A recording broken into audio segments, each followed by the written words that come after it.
so bratje čmo zapit. Bog našo nam deželo ožive slovenski svit. Brate vse, kar nas je, sinov sloviče matere. Brate vse, kar nas je, sinov sloviče matere. Sinov sloviče matere. Živi nas i narodi, ki hrepeni dočakat dan. Da koder sonce hodi, prepidi sveta bo pregna. Da rojak prost bo vsak, ne vrak, le sosed bo mejak. Da rojak prost bo vsak, ne vrak, le sosed bo. Ne vrak, le sosed bo mejak.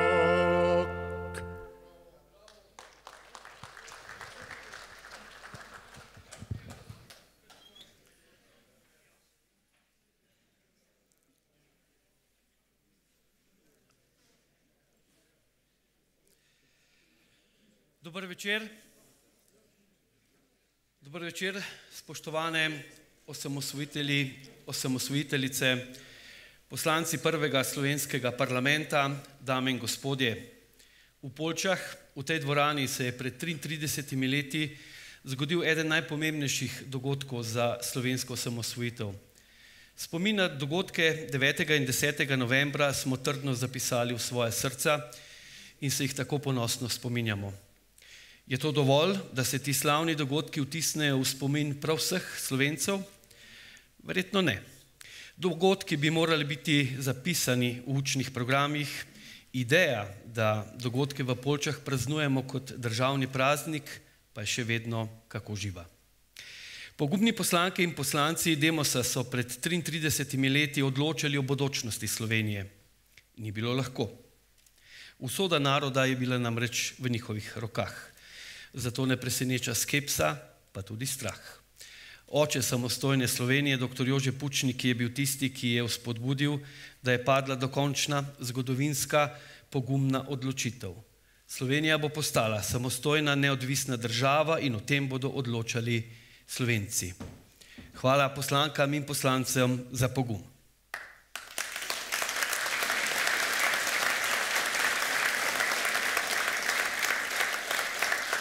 Zaradi vsega tega je, spoštovane in spoštovani, edino prav, da se vsako leto zberemo tu v Poljčah in negujemo spomin na te veličastne trenutke, ki so pozabljeni, a za nas, osamosvojitelje, in za vse prave domoljube in za zgodovino slovenskega naroda zagotovo eni ključnih.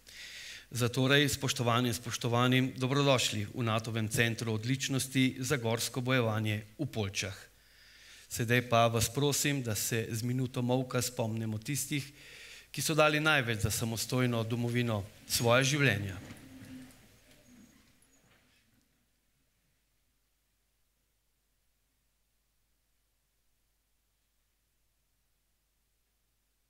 Slava jim.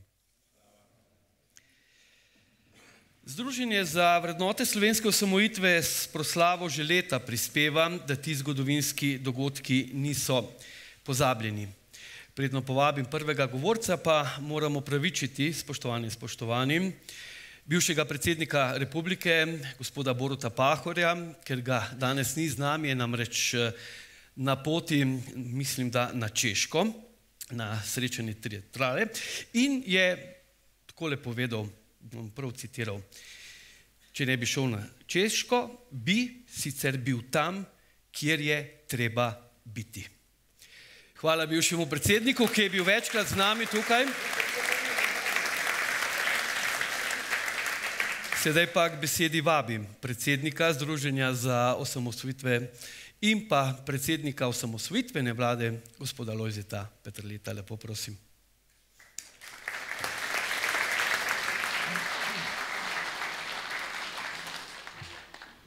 Spoštovane poslanke in poslanci osamosvojitvene skupščine, dragi člani osamosvojitvene vlade, dragi veterani, domoljubi, demokrati, spoštovani članice in člani našega združenja. Vesel sem, da vas lahko pozdravim v 33. letu samostojne slovenske države. Rekel bi, da je ta kraj vreden spomina, pa ne zaradi svetega Martina. Tu je prišlo do ene od najbolj resnih in zahtevnih razprav znotraj Demosa. Nekje sem bral v zadnje čase, da je bila zraven celo opozicija. Jaz se je ne spomnim. In tukaj je prišlo do tistih besed, tistih treznih analiz, ki so vodile v pravo odločitev za pravo stvar.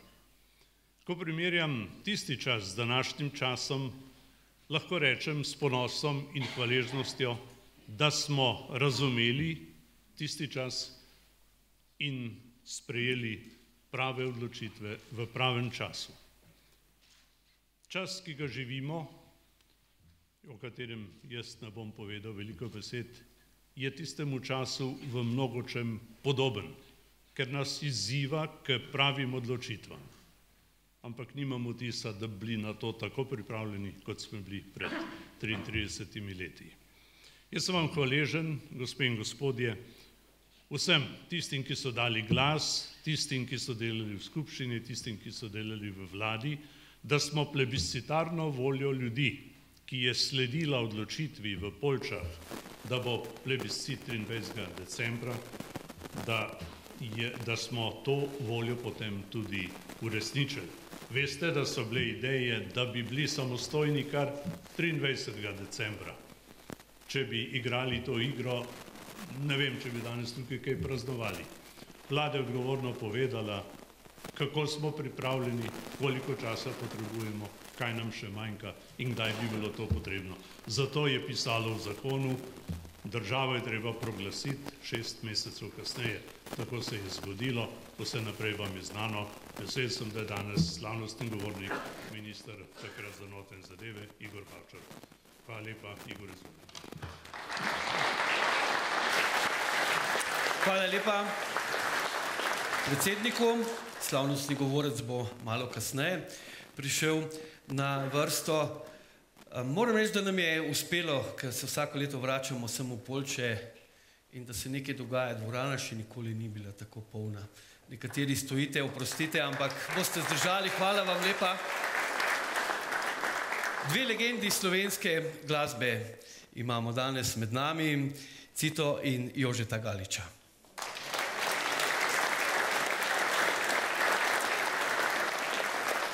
Jože si bo zdaj malo odpočil, Cita pa nas bo sedaj odpeljala verjetno v svet, prečudoviti svet hribovja, eno najlepših slovenskih Urbana Kodra, dame in gospodje, Cvetje v jeseni.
Hvala, Cita.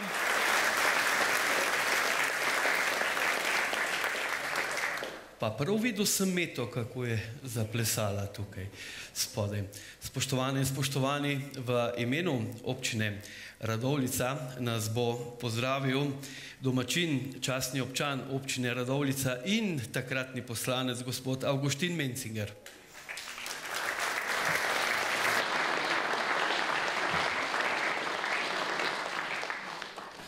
Prisrčno pozdravljeni in dobrodošli v naši občini. Počaščen sem, ker danes lahko govorim namesto mojega župana, ki je zadržan. Pred 33 leti sem bil tukaj v tej dvorani kot zastopnik oziroma poslanec v zboru občin in sicer sem zastopal takrat današnje občine Bled, Bohinj, Gorje, Radovljica. Imam pa občutek, da sem danes najstarejši od tistih, ki so bili pred 33 leti tukaj zbrani. Zato mi dovolite, da spregovorim malo tudi o tem času.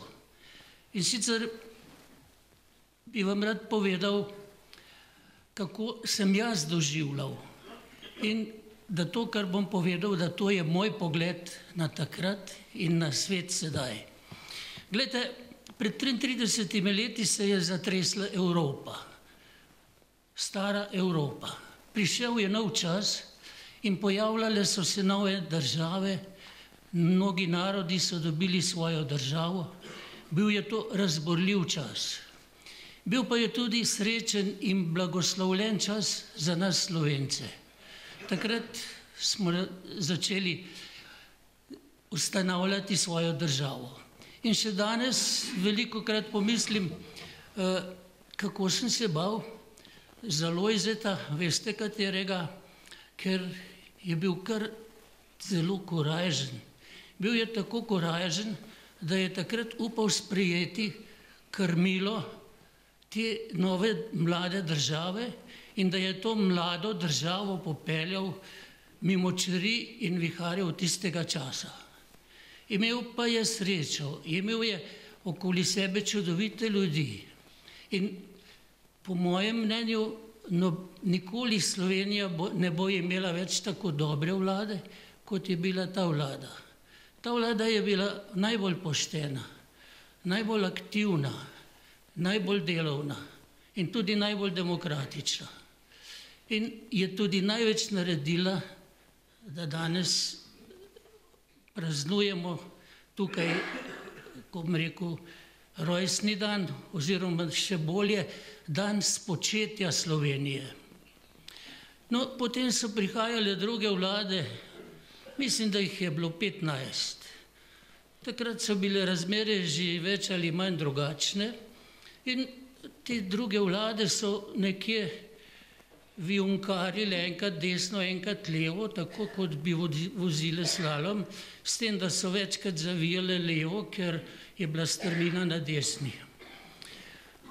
No in vse te vlade, vsaka je naredila kakšno napako. Ena večja, ena manjšo, ampak napake so vse delale. Ena napaka pa je bila skupna vsem tem vladam. In sicer, veste kaj? Da so dovolili, da se je Slovenija tako centralizirala. Glejte, niti ene vlade, niti enega parlamenta, niti ene stranke ni bilo tako modre, da bi takrat ustanovili ali pa čimprej ustanovili pokrajine. In posledice tega bomo po moje še dolgo čutili. Tisti, ki se dnevno vozite v Ljubljano v službo, že čutite, kako se prerivate z avtomobili zjutraj v kolonah, da pridete na svoje delovno mesto. Pa tudi Ljubljana, mislim, sama, kljub temu, da je tako, rekel, napredovala v narekovajih, je prizadeta. Glejte, še zmeraj ima štacion iz avstrijskih časov. Tudi nima urejenega zdravstva in to je verjetno posledica tega stihijskega razvoja Ljubljane. Periferija je bila pa zapostavljena. vendar se je kar dobro razvijala. Imava prijatelja, upokojnega zdravnika v Beogradu, ki je zaljubljen v Slovenijo in večkrat pride k nam na obisk. In ko je bil zadnjič na obisku, je rekel, znaš Menci, dve so v Sloveniji, jedno je Ljubljana, a drugo Slovenija.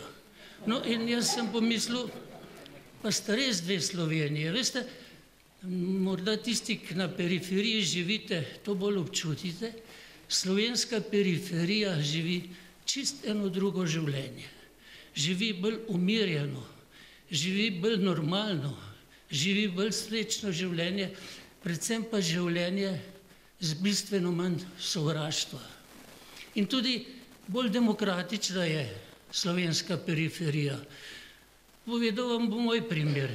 Glejte, moj župan Ciril Globočnik me je predlagal za častnega občana. In kot en izmed, rekel, vzrokov, zakaj me je predlagal, je bila tudi moja skrb za sakralne objekte. In kako je reagiral občinski svet. Vsi, prav vsi so podprli županov predlog. Bil sem presenečen in toliko bolj zadovoljen, kajti videl sem, da niso podprli mene kot levičarja ali desničarja, ampak so me podprli zato, ker so mislili, da sem nekaj naredil za svoje mesto. To je prva stvar, kar sem pomislil, vidiš, na periferiji so pa politično bolj zreli tudi občinski svetniki. In takih podobno velikih občin, to so manjše, srednje, periferne občine, poznam kar veliko. In kar nekaj, no, ne veliko. Tudi vi jih poznate, seveda so izjeme. Glejte, z ženo živiva v Radovljici. Čudovito mesto. In srečno se počasi starava. Zdrava, hvala Bogu. Ampak počutiva se pa zato posebej dobro, ker ima občina urejeno infrastrukturo, urejeno ima zdravstvo, urejeno ima vse, kar star človek rabi. Tako da, recimo, je naša občina že en tak primer, rekel, te občine, o katerih govorim. Zraven imamo pa še župana, ki se trudi, da bi bil do vseh enak. Glejte, za konec vam bom pa povedal še eno zgodbo o najinem prijatelju. Tega vsi poznate ali veste za Svete višarje.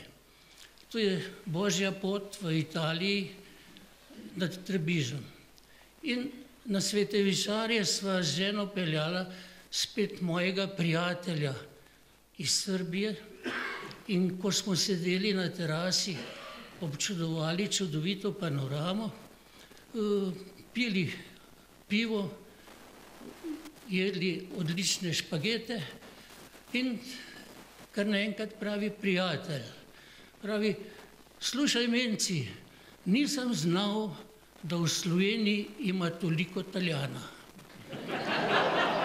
Pa sem rekel, pa slušaj Macan, nisi ti v Sloveniji, ti si v Italiji. Pa rekel on, ma nemoj, prebleduje, rekel, veš, znaš, sada moramo, da se vratimo, jer ja nemam dozvole za Italijo. Mislim, da ta zgodba ne potrebuje komentarja. Vem pa, ko se ozrem nazaj, da smo premalo hvaležni, da imamo Slovenijo, da smo premalo hvaležni, da smo v Evropi in da smo premalo hvaležni takim Peterletovi vladi in tistim, ki so z njo sodelovali, da smo dobili to lepotico Slovenijo. Hvala lepa.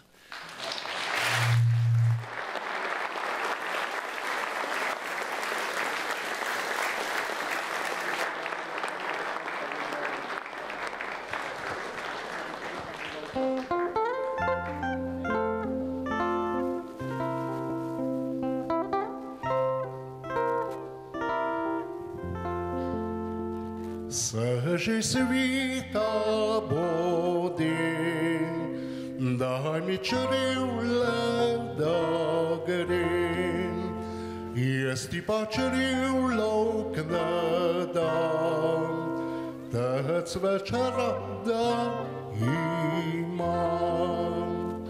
Noč na din, noč na stri, čemlih kajšca zgori, daleč pa dostane, kjer moja dičva leži. Če me noč pa menaj, pa mi šribaj nazaj, pa mi šribaj tako, da me k tebe več ne bo. Pa mi šribaj tako, da me k tebe več ne bo.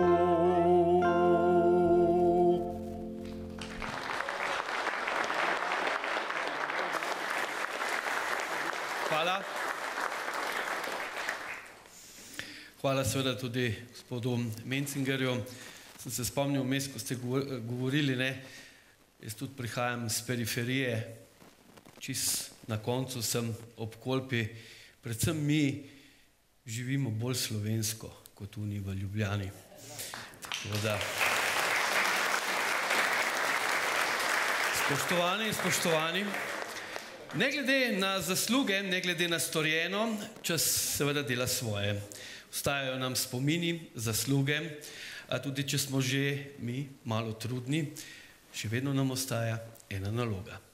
Dejstva in spomine, domoljubje in vrednote osamosvojitve prenašati na mlajši rod. Ne samo izobrazba in materialna podpora ter ljubezen do družine. Mladim moramo v zapuščino in v doto dati ljubezen do domovine, ljubezen do te naše domače grude, do samostojne in demokratične Slovenije. In jih, preden prevzamejo našo zapuščino, tako kot dobri starši naredijo, naučiti, da jo cenijo in da jo bodo za nami nadgradili. Spregovoril nam bo član mladinske sekcije Združenja za vrednote slovenske osamosvojitve Triglav, Nejc Brence.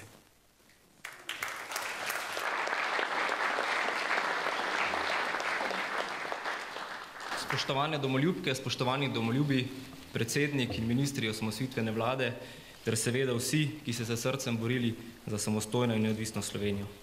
Za večne sanje slovenskega naroda, ki so bile v 90-ih letih z vašo voljo in močjo tudi uresničene. Prav je, da se danes na obletnici tega pomembnega dogodka izpred 33 let spomnimo tudi na vse naše rojake, ki so za našo domovino dali tisto največ, svoje življenje. Slava jim. Veliko čast mi je, da lahko danes pregovorim na obeležitvi 33. obletnice enega izmed ključnih dogodkov v času slovenskega osamosvajanja.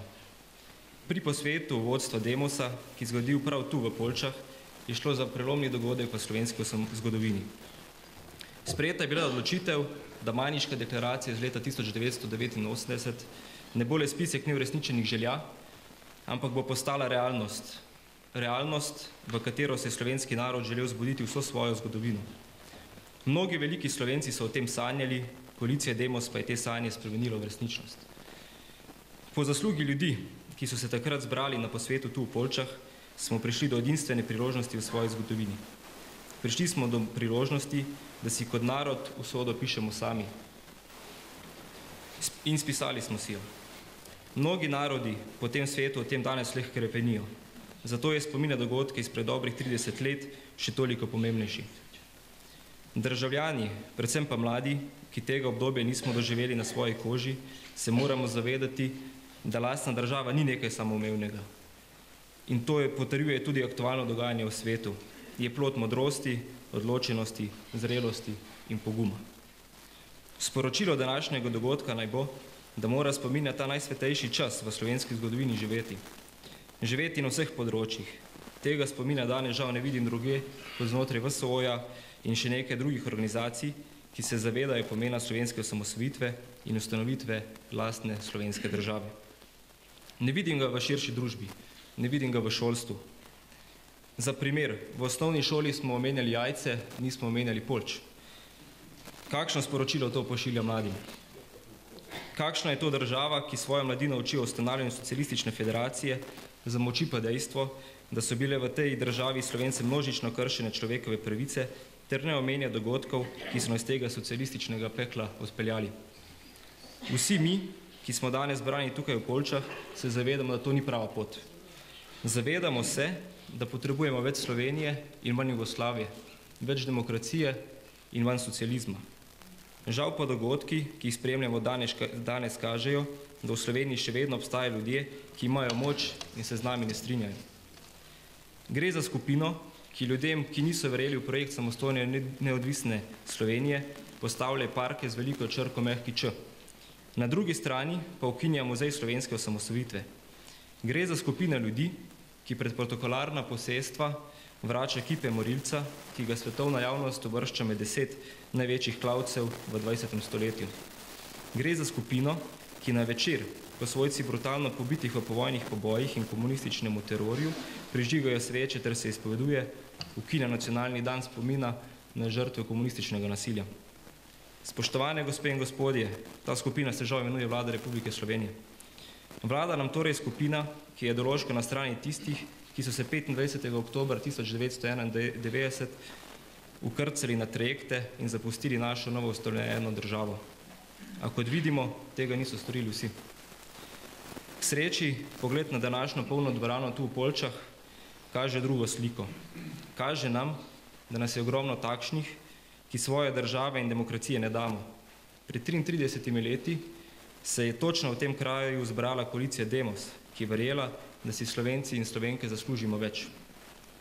Poskrbela je za to, da smo si Slovenci na plebiscitu pisali usodo sami, da smo potrdili, da si res zaslužimo več. Danes smo v vlogi takratne koalicije Demos mi. Mi smo tisti, ki trdimo, da si Slovenija zasluži več od tega, kar gledamo danes. In mi smo tisti, ki verjamemo v trajno in neodtujljivo pravico slovenskega naroda do samoodločbe. In naš plebiscit bodo vsake naslednje volitve, na katerem moramo biti vedno pripravljeni. Odločitev v Poljčah ni bila nepripravljena in posledično nepremišljena. Podlaga za zrelostni izpit naroda je nastajala dolgo in je vsebovala ogromno elementov. Na nas danes je, da bomo na varovanje samostojne in neodvisne Slovenije pripravljeni tako, kakor je bila koalicija Demos pripravljena na našo osamosvojitev. Skupnimi močmi nam bo uspelo, tako kot je uspelo našim osamosvojiteljem. Bog živi Slovenijo!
Brzo veter tebe žene je bila ta čudovita skladba. Spoštovane in spoštovani, ker gre tudi na današnji proslavi, kot sem dejal, za to, da ne pozabimo ključnih dogodkov slovenske osamosvojitve, pravzaprav gre za eno pravo učno zgodovinsko uro, predno bomo k besedi povabili nocojšnjega slavnostnega govorca, udeleženca takratnih zgodovinskih dogodkov v Poljčah, še enkrat spomnil na dogodek povezan z odločitvijo v Poljčah. To naredim na vsake 2 leti, spomnim na ta dogodek. Gre pa v tem primeru za marketinško potezo Jožeta Pučnika. Časopis Delo je namreč 10. novembra 1990 objavil novico, ki je v javnosti udarila kot prava bomba. Predsednik slovenskega Demosa, dr. Jože Pučnik, je na Ptuju povedal, da se bomo Slovenci odločali o samostojnosti Slovenije na plebiscitu 23. decembra letos.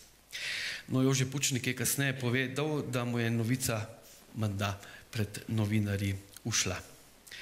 Sedaj pa, spoštovane in spoštovani, k besedi vabim slavnostnega govorca, takratnega notranjega ministra, gospoda Igorja Bavčarja.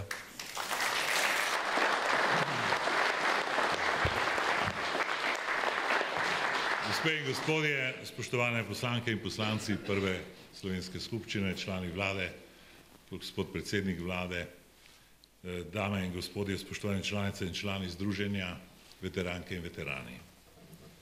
Zgodovinar Mark Mazover pravi, da ljudje zelo radi berejo sedanjost nazaj v preteklost. In zato mnogi mislijo, da je demokracija neko naravno stanje na evropskih tleh. Največkrat zato, ker se je hladna vojna končala tako, kot se je, s porazom komunizma in zmago demokracije. Toda zgodovino je potrebno razumeti samo kot eno od možnosti, ki se je pač zgodila. Demokracija v resnici v evropski zgodovini nima dolge tradicije. Po prvi svetovni vojni je zmagovito obdobje novo nastalih parlamentarnih demokracij in ustavnih monarhij trajalo le kratkih 20 let. Pa še to kratko obdobje je ves čas spremljal komunizem, ki je nastal kot ena od posledic velike vojne. Če smo imeli leta 1918 ustavne parlamentarizme in komunizme, smo takoj v 20 letih dobili še fašizem in nacizem in potem je nastopilo obdobje njihovega epohalnega spopada. Ta se je končal s porazom fašizma in nacizma, ne pa tudi komunizma. In obdobje vse tja do leta 1989-90 je bilo obdobje, ko sta v Evropi na eni strani prevladovala demokracija in na drugi strani komunizem. Demokracija in dominacija te liberalne demokracije, ki je sledila po letu 1989, nas je zazibala takrat v prepričanje, da smo končno dosegli neko naravno stanje. A vse kaže, da se to obdobje pravzaprav končuje. Spoznanje o tem je v mladih demokracijah takrat, tistih, ki so nastale konec 80-ih let prejšnjega stoletja, toliko hujše. Slovenija je postala samostojna in demokratična država v trenutku, ko je bila demokracija nesporna in epohalna zmagovalka. Vsa naša družbena, ekonomska ureditev, naša ustava, naša zunanja politika, vse je odražalo čas prevlade teh liberalnih in demokratičnih vrednot. Naše vstopanje v evropske povezave, naša kolektivna varnost z NATO-om, prav vse je temeljilo na ureditvi sveta, ki je takrat zgledal nepremagljiv in tudi vrednostno povsem nesporen. Danes se celotna liberalna ureditev z vsemi njenimi institucijami vred krepko maje. Samo vprašanje časa je, kdaj bo padla s tečajev. Temeljni postulati moderne države z načeli delitve oblasti, svobodnega gibanja ljudi, blaga, storitev in kapitala, svoboda govora, multilaterizem v mednarodnih odnosih, odrekanje enostranskim dejanjem, v odnosih med državami, nenasilno reševanje sporov, razna spreminjanje proračunskih pravil znotraj monetarne unije, vse počasi se z gotovostjo umika nekim novim praksam. Živimo v času nove hladne in resničnih vojn v Evropi in v naši neposredni bližini. V času carinskih vojn, deglobalizacije, enostranskih potez v mednarodni politiki, kršenja strogih fiskalnih pravil, odrekanja načelom delitve oblasti, uzurpacij sodnega sistema, zanikanje svobode govora. Demokratični red, v katerega smo vstopili pred 30 leti in več, se sesuva. Na nacionalni ravni je podobno. V eni zelo zanimivi knjigi Acemoglu in Robinsona Zakaj narodi propadajo, pravita, da je pomen inkluzivnosti, se pravi vključevanja ljudi v procese odločanja, ključen za razvoj posamezne nacije. Toda formalni parlamentarni večstrankarski sistemi, ta liberalni demokratični ustroj modernih demokracij ljudi očitno več ne zadovoljuje. Zdi se, da se ljudje ne čutijo več vključene, da se njihovi nacionalni, lokalni in drugi interesi ignorirani in da jih ne morejo uveljaviti v tem svetu krutih liberalnih pravil. In tako čutijo tako na levi kot na desni, tako tisti, ki so na oblasti, kot tisti, ki želijo na oblast priti, in zato ne preseneča vzpon populističnih gibanj in strank, ki je vsak dan večji. V 30 letih prejšnjega stoletja smo bili priča podobnim dilemam in nastala sta fašizem in nacizem. Malo govorimo o tem, da je proporcionalni volilni sistem v Italiji in Nemčiji v 20 letih prejšnjega stoletja pripeljal do razmer, ko so v parlament posedle 15, celo 20 parlamentarnih strank in tisto prerivanje množice strankarskih prvakov je že samo po sebi ustvarilo neko zahtevo po radikalni razrešitvi takih razmer. Avtoritarna voditelja sta bila v teh državah zato izvoljena kot rešitelja. Tudi v Sloveniji smo uvedli proporcionalni sistem zato, takrat smo se o tem veliko pogovarjali, da bi se izognili spopadu med dvema sistemoma, se pravi med dvema stranema, ki sta se spopadli v državljanski vojni. Ali nam je to uspelo? Ne bi rekel, če gledam današnje razmere. Slovenija je v vse Jugoslavije prišla bolj po sili razmer, kot pa na podlagi neke široko izražene politične volje Slovencev. Tako po prvi svetovni vojni, še posebej pa po drugi svetovni vojni, slovenska politika ni imela ne interesa, ne moči in tudi ne sposobnosti za kakšno alternativo, ki resnici na ljubo tudi ni bila enostavna. Napad sila Jugoslavije in razkosanje Slovenije sta pokazala na povsem možen popolni propad slovenskega naroda. Zato ni slučajno, da je prvič znotraj meščanske, drugič pa znotraj komunistične paradigme slovenska vladajoča politika Slovenijo predstavljala iz enega imperija, iz zavetja enega imperija v zavetje drugega imperija, iz Avstro-Ogrske v vse Jugoslavije. To stališče slovenskih nacionalnih interesov ni bilo samo slabo. To ni vrednostna sodba, to so dejstva. Ni potrebno biti posebej zgodovinsko načitan in politično pismen, da ugotovimo, da je slovenski narod v resnici ves čas svojega modernega obstoja za varnejši razvoj potreboval neko okolje, ki je ta njegov položaj ščitilo in ohranjalo. Če je bila to v prvem delu njegove modernejše zgodovine najprej Avstro-Ogrska, potem različne Jugoslavije, so v nekem obdobju te državne forme postala ovira na njegovi poti in zato je moral dozoreti v nacijo in postaviti samostojno državo. A obenem je ta nova država, novo varnejše okolje takoj poiskala v evropskih in atlantskih povezavah, še več. Odločilni koraki naše lastne državnosti so bili sploh mogoči zaradi velike verjetnosti take perspektive v obdobju takratne prevladujoče demokratične liberalne ureditve, ki je prosperirala. Na prelomu stoletij je zato slovenska politika prvič v zgodovini sama izbrala in uresničila svoj nacionalni cilj. Plebiscit, odločitev o njem je bila sprejeta prav v tej dvorani pred 33 leti in dva referenduma sta jo z večinsko voljo ljudi postavila kot samostojno državo v Evropsko unijo in NATO. Pomenljivo je, da nobena od političnih strank deklarativno ni nasprotovala temu in da so takratne vlade sestavljali ljudje iz različnih političnih polov. Bile so koalicijske, da, toda tudi v Demosovi vladi so bile ministrice in ministri strank opozicije. Vlada liberalne demokracije je pozneje v teh odločitvah vključevala Slovensko ljudsko, Slovensko demokratsko stranko in krščanske demokrate. Načelo vključevanja, se pravi načelo inkluzivnosti, je omogočilo te epohalne korake k samostojni slovenski državi v Evropski uniji in NATO.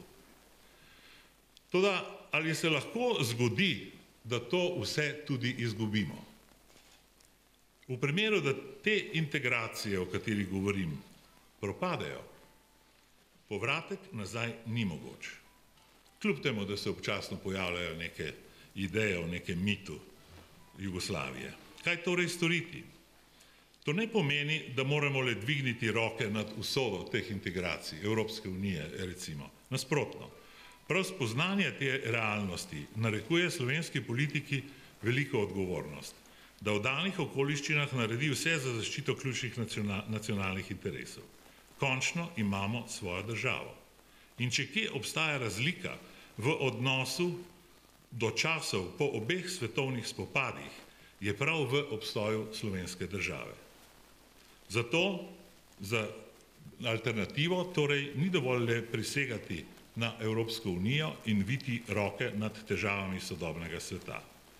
Danes je podoba tega sveta povsem drugačna od času, ko smo osnovali svojo samostojno državo.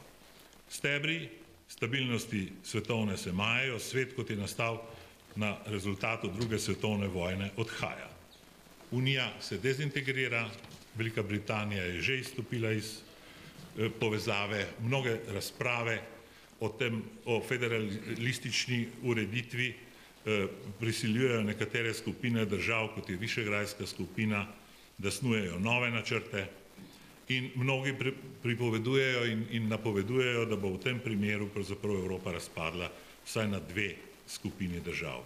Poleg tega so tu težave z migracijami, ekonomskimi razlikami, vojnami, ki so že na evropskih tleh in v naši neposredni soseščini. Zdi se, da mrtvi grabijo žive za rokav, češ ves čas, tudi ko se nam zdi, da so za večno pokopani. V takih razmerah lahko vsak spor med državami hitro preskoči lokalne okvire in prikliče duhove že pozabljene zgodovine. Tudi tiste, ki zadeva Slovenijo.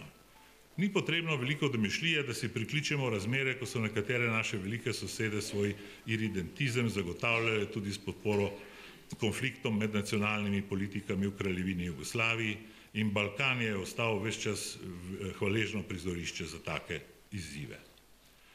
Vse to nam govori pravzaprav o tem, da so interesi držav tisti, ki premikajo ta svet in ne neka vsesplošna demokratična načela. Tega se seveda ne da odpraviti, lahko pa se jih omeji pri izbiranju sredstev za njihovo uresničevanje.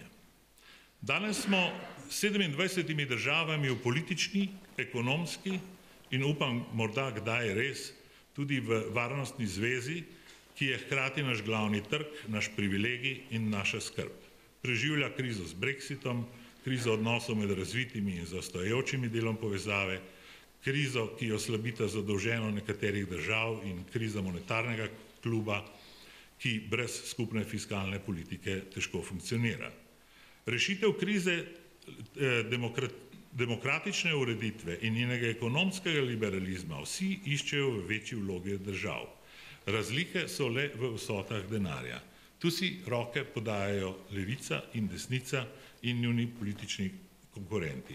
Kapitalizem bo očitno preživel tudi to krizo, kajti vloga države pridobiva in ne izgublja. In v tem je seveda potrebno takoj videti tudi pomen slovenske države, ki je nič ne more nadomestiti. Nobeno, še najmanj pa kakšna, bom rekel, družbena gibanja. Ne smemo pozabiti, da je rezultat druge svetovne vojne v resnici posledica izjemno kompleksnih odnosov med zavezniki in silami osi. Ta rezultat bi lahko bil tudi drugačen. Ne smemo pozabiti, da so ti interesi, kljub temu, da se nam danes zdi, da jasno razmejujemo te strani, botrovali temu, da je Velika Britanija napovedala vojno Nemčiji, ko je Nemčija napadla Poljsko, ne pa tudi Rusiji, ki je čez 14 dni zasedla svoj del Poljske. Britanci so se sklicevali na tajni aneks k britansko-poljski pogodbi, ki je omenjal samo nemški, ne pa tudi ruski napad. In ne preseneča to, česar seveda ve zelo malo ljudi, da je Ribbentrop-Molotovu na sestanku v jeseni 1940 predlagal pristop Rusije k Trojnemu paktu in tudi ne to, da je takrat Stalin na to pristal s tem, da je postavil svoje pogoje in sicer zahteval je Finsko, Dardanele, Sahalin, Kavkaz. Ne preseneča, da je potem prišlo na sestanku politbiroja do nastopa Stalina, ki je opravičeval odsotnost Sovjetske zveze iz tega konflikta, ki je nastal v Evropi, čež da je treba počakati, da obe strani oslabita in šele potem bo stopila Sovjetska zveza v vojno ter na ta način zagotovila pogoje za revolucijo, ki jo je potrebno seveda vzbuditi v Evropi. Ni slučajno, da so slovenski komunisti sledili temu napadu in za razliko od drugih, ki so takoj stopili proti okupatorju, so se temu priključili šele ob nemškem napadu na Sovjetsko zvezo.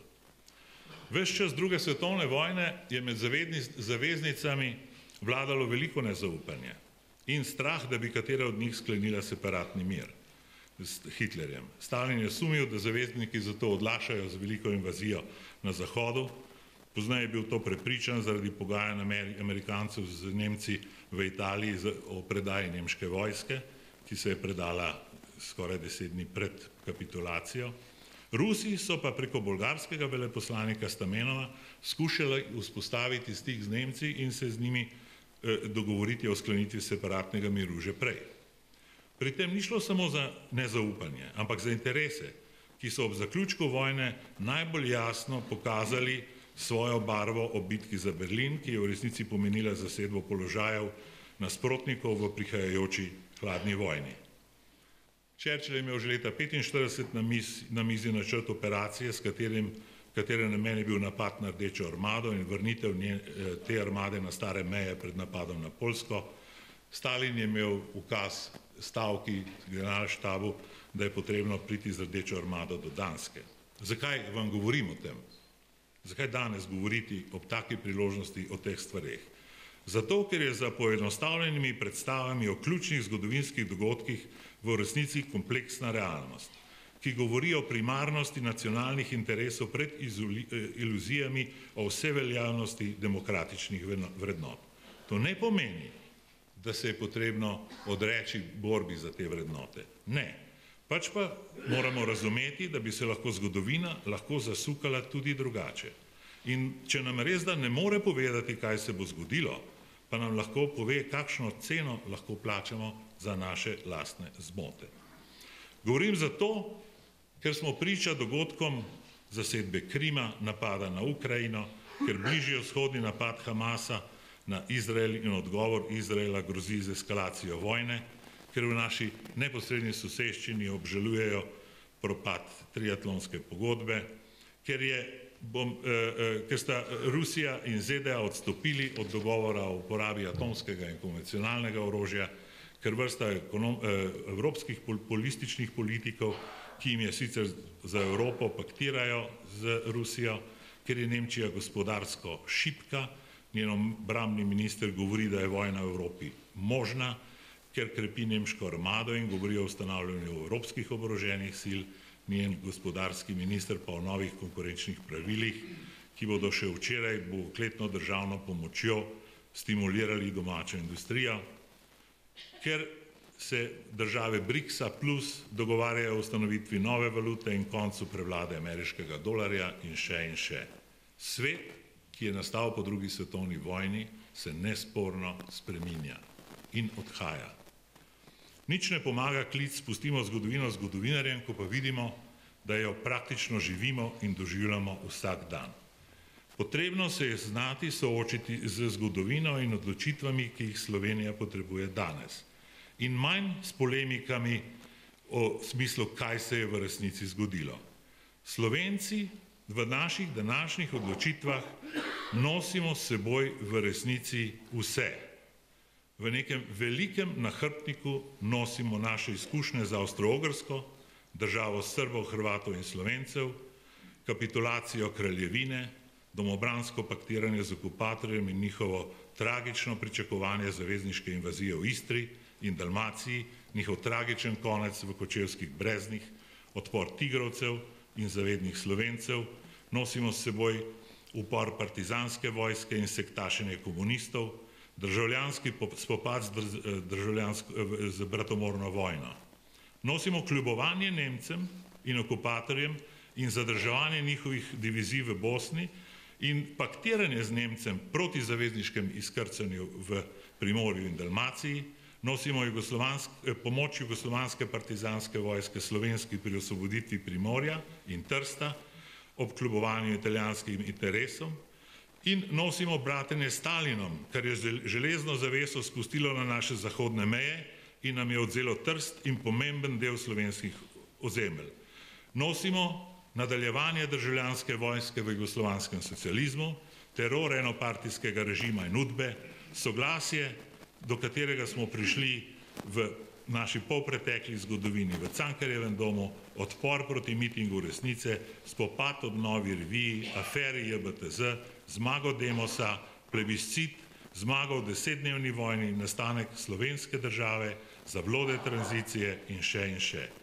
Vse to in še več nosimo v svojem nahrbtniku, ki ga ne moremo odložiti. V ta prostor z starimi in novimi zavezniki, tekmeci in nasprotniki, ki vsi skupaj in vsak posebej ponovno premišljajo vse svoje odločitve in pripravljajo nove. V tem kontekstu je za Slovenijo pomembno, da se ne prenagli in obenem, da ne odlaša. Kot nismo odlašali leta 1990, kot nismo odlašali še prej, kot nismo odlašali z Majniško deklaracijo, ki je bila sprejeta pred padcem Berlinskega zidu, ki je bila sprejeta pred padcem Čaušeskoja, ki je, bom rekel, ki ni čakala na propad Sovjetske zveze, se pravi, da ugotovimo, kaj je vprašanje današnjega časa za Slovence in za slovensko državo. Evropski federalizem ni opcija. Zavezništva z malimi državami, kot berem našo zunanjo ministrico, ki kako pospremlja izvolitev Slovenije v nestalno članico Varnostnega sveta, je odraz nerazumevanja tega sveta. Pozivi k formuliranju slovenskega načrta, ki jih je slišati z mnogih strani, pred kratkim je o tem pisal Dimitrij Rupel, moj prijatelj, ne pomeni iluzije, da lahko odločilno vplivamo na odločitve velikih in na to, kam se bo ta svet obrnil. Pač pa, da jih znamo predvideti in ohraniti pri tem svoje ključne interese kot naroda in države. Tako sebično držo so nam mnogi učitelji, ko se je dogajal razpad Jugoslavije. Ampak iz tistega dogajanja smo išli močnejši, sposobnejši in brez usodnih ran, tudi zato, ker nismo takrat odpirali tega velikega nahrbtnika, ki ga nosimo s seboj. Takrat je bila Slovenija first. Ni razloga, da bi danes ravnali drugače. Naj živi Slovenija.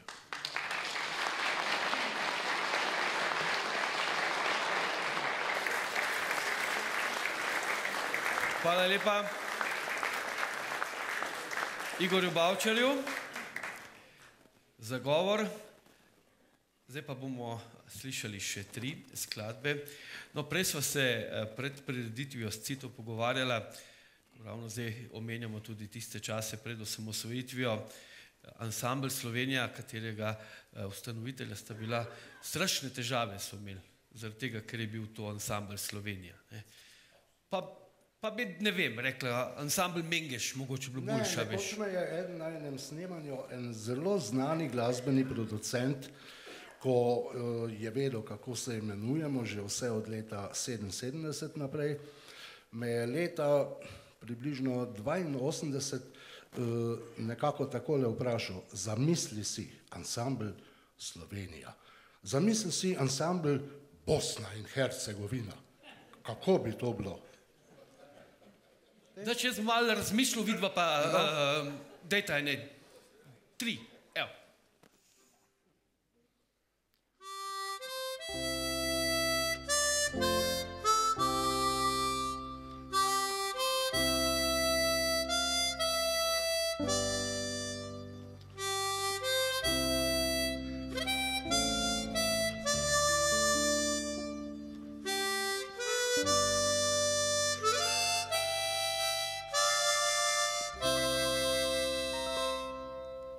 To je tista rožica, rožica premila, deklica vsadila jo, srce zaklenila.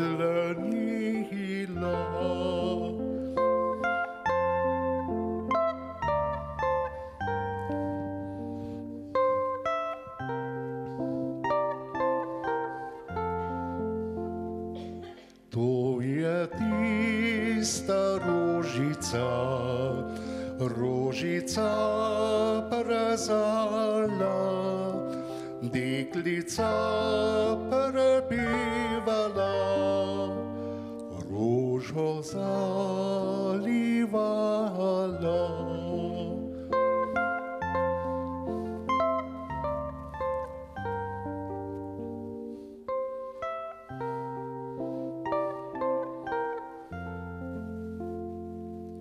To je tista rožica, rožica prebila, deklica po svetu šla, roža venila, deklica po svetu šla, roža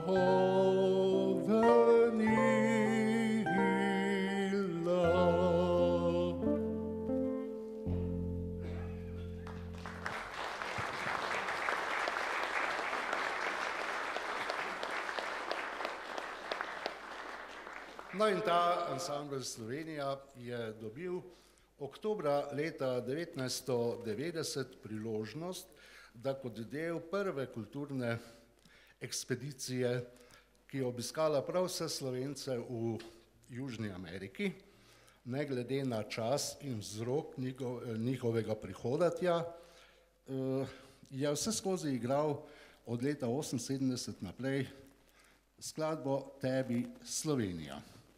Kako je bilo v Južni Ameriki takrat, v Argentini, Braziliji, Urugvaju, pa lahko potrdita nocoj dve priči. Gospod Tone Kuntner in nekje sedi tudi gospod Mirko Vasler. Aha.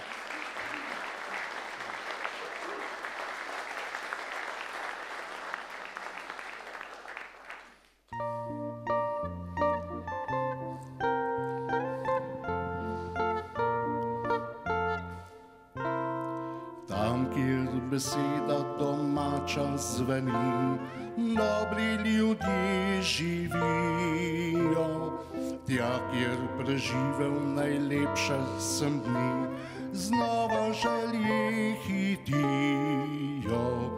Majhna, a lepa si vsak te poznal, sončna dežela moja, ti si Slovenija, biser sveta, ljubljeni, dragi dom, tebi v pozdrav domovina.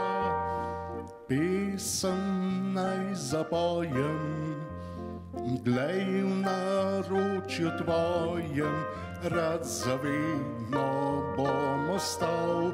Pesem budi prsih skritoh, tiho hrepenenje, zate vse življenje, moje najgodi srce.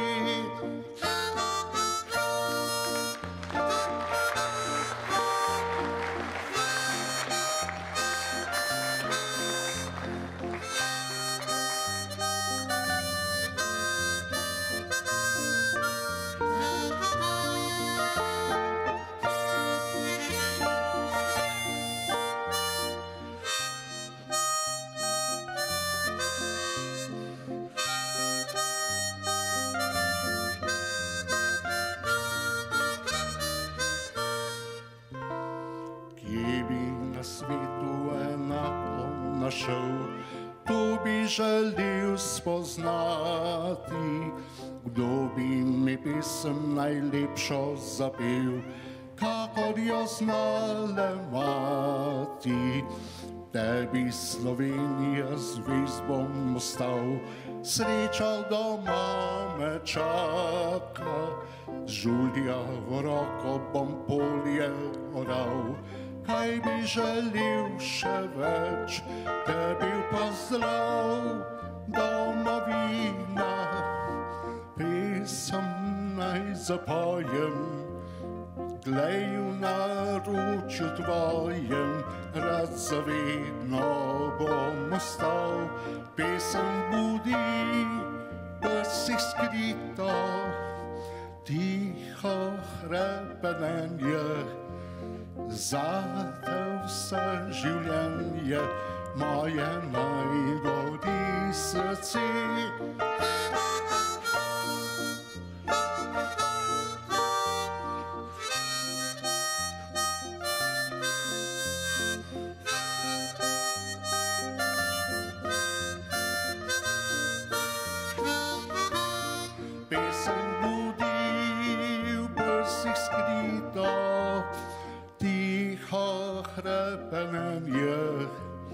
Zate vse življenje, moje najgodi srce.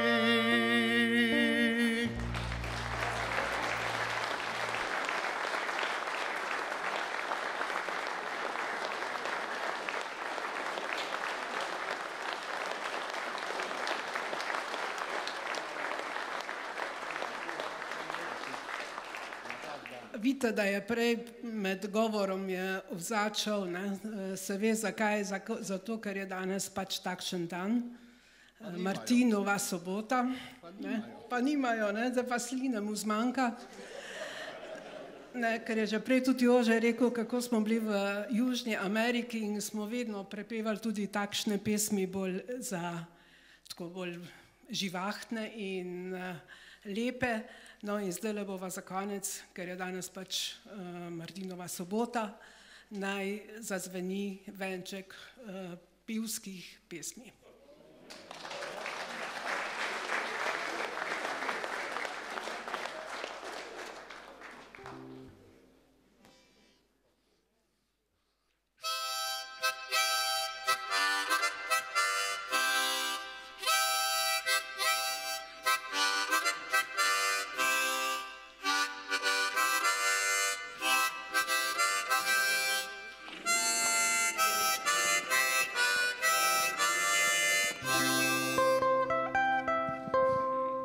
Sred velikega oltarja ena ptičica sedi, en glažek zlatega vinca v krimpelcih drži, en glažek zlatega vinca v krimpelcih drži.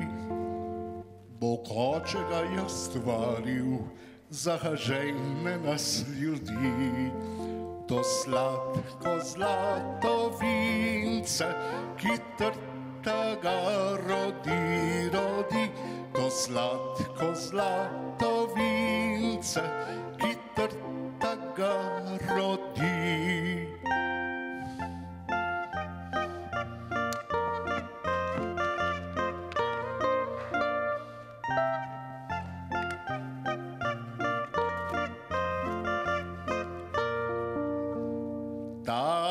Vinček bo za rajžo, nam fantom za korajžo. Oj, vinček, vinček, vinček moj, ti rajžo boš z menoj. Oj, vinček, vinček, vinček moj, ti rajžo boš z menoj. Pridno ga ven izpiješ, se mu en mal odkriješ. Zahvalimo ljubega stvarnika, ki nam ga piti da. Zahvalimo ljubega stvarnika, ki nam ga piti da. Ja, zmeraj vesel. ja, dokler na svet bom živ. Ja, zmeraj bom vinca pil. Ja, dokler bom živ. Ja, kadar pomrl bom. Ja, vinca več pil ne bom. Ja, dente me v črnem grob.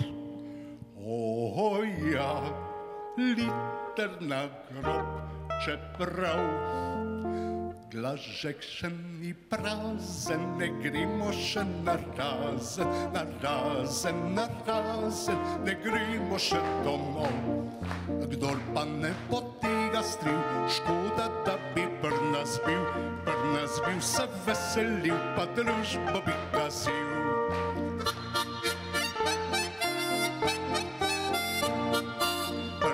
Se veselil, pa družbo bi gazil.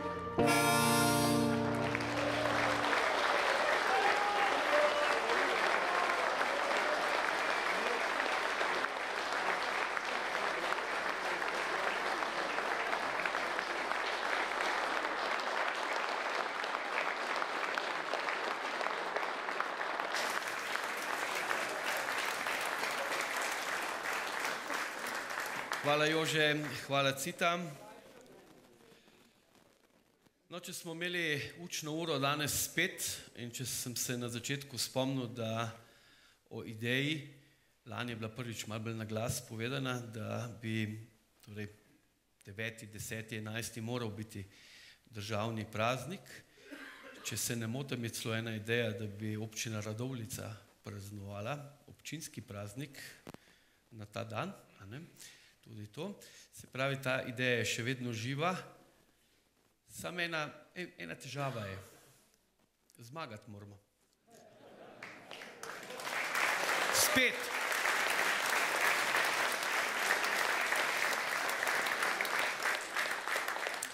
Torej, spoštovane in spoštovani, hvala, da ste tudi nocoj z nami delili del slovenske zgodovine, na katero smo tako ponosni. Hvala praporščakom Združenja za vrednote slovenske osamosvojitve. Hvala lepa še enkrat, Cita, Jože. In lahko zaploskate, ja, seveda. Hvala.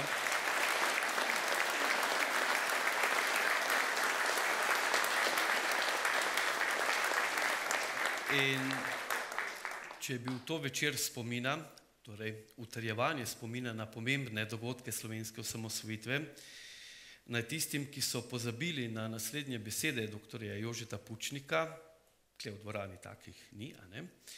Torej, da tem pozabljivcem še enkrat jasno in glasno povemo, Jugoslavije ni več, zdaj gre za Slovenijo. Hvala lepa še enkrat, spoštovane in spoštovani. Bog vas živi in Bog nam živi Slovenijo. Lahko noč.